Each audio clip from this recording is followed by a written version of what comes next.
Борцу 36 лет, представляет команду «Сватцева-0». Тренером является Мурко Цидыков. Чемпион всероссийского турнира Ковалева город Бурталишинск.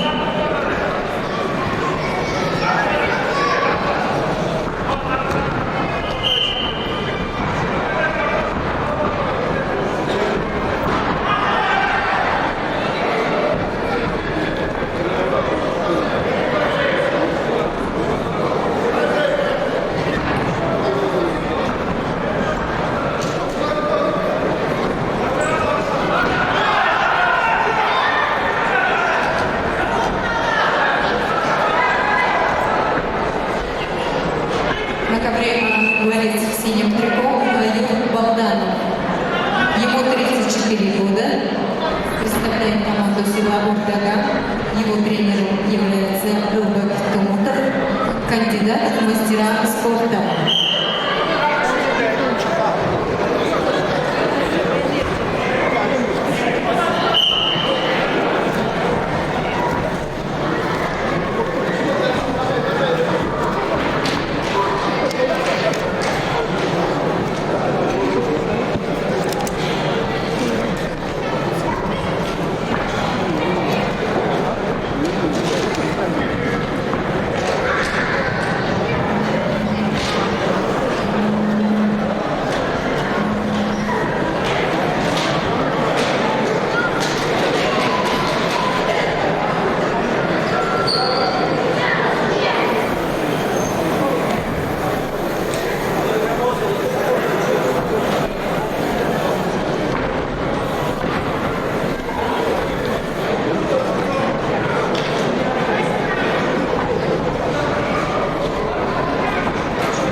Два балла. А нет.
ковре Б схватку выиграл Игорь Ухоев, Республика Бурятия.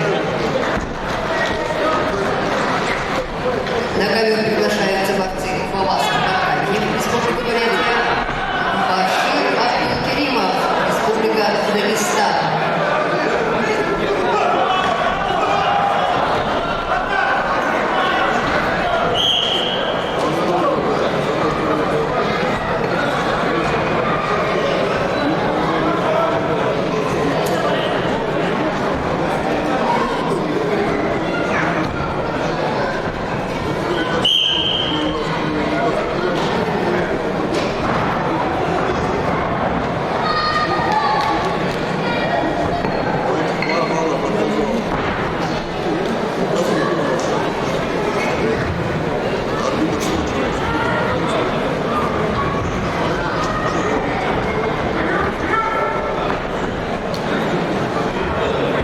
На ковер Б после данной встречи приготовиться борцам из